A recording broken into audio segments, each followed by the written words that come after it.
শুভ দুপৰীয়া। কিছুমান নামী দামী খাদ্যতকৈ আমাৰ চাৰিওফালে সহজে উপলব্ধ হোৱা বন শাকবোৰেই হওক বা শাকেই হওক আমাৰ স্বাস্থ্যৰ বাবে বহুত উপকাৰী, নহয় জানো? আজি তেনে এবিধ উপকাৰী বন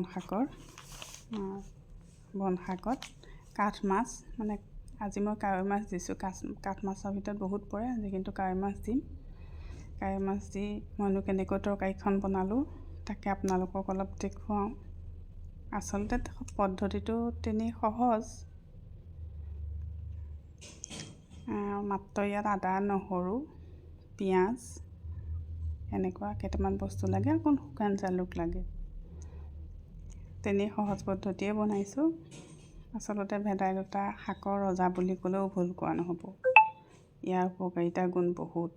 বাত বিষ, গ্ৰহণী, অৰুচি, অৰ্শৰোগ, মহিলাৰ নানা সমস্যা, স্নায়ু ৰোগ এইবিলাকৰ ক্ষেত্ৰত ভেদাইলতা বৰ উপকাৰী, নহয় জানো? আমি সকলোৱে জানো। তেতিয়াহ'লে চাওঁচোন আহক আজি মইনো কেনেকৈ ভেদাইলতা তৰকাৰীখন বনালোঁ।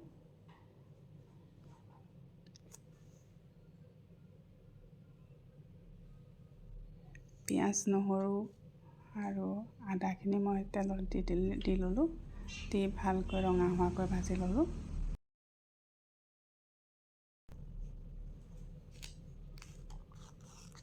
ভাজি লোৱাৰ পিছত মই পিটিকি থোৱা আলুখিনি ইয়াতে লগ কৰি দিলোঁ। দি পেলাই অলপ সময় ভাজিম। ভজাৰ পিছত ইয়াৰ পৰা আধা চামুচমান জালুক দি দিছোঁ। জালুক আপোনালোকে যদি বেছি খায় তেতিয়া বেছিকৈও দিব পাৰে। আমাৰ ঘৰত জালুক বা জ্বলাটো বৰ কম খায়, সেইকাৰণে কমকৈ দিয়া হয়।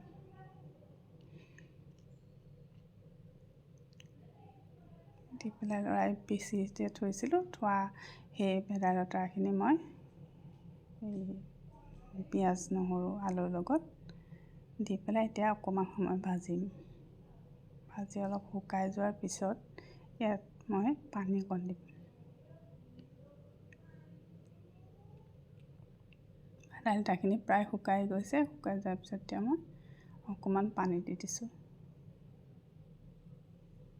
ভালকৈ অকণমান উতলাৰ পিছতে মই মাছখিনি দি দিছোঁ। বহুত বেছি উতলিবলৈ দিয়া নাই, কাৰণ মাছখিনি দিহে মই বস্তুটো উতলাম। কয় নহয় বোলে মাছে গৰকা পাচলি খাবা, শাহুৱে গৰকা বোৱাৰী পাবা। সেইটো পদ্ধতিকে আজি মই কৰি চালোঁ। চাওঁচোন বাৰু কি হয়নো। আপোনালোকেও এনেকৈ বনাই চাবচোন। খুবেই টেষ্টি হৈছিলে কিন্তু দেই খাবলৈ। আজিলৈ আহিছোঁ।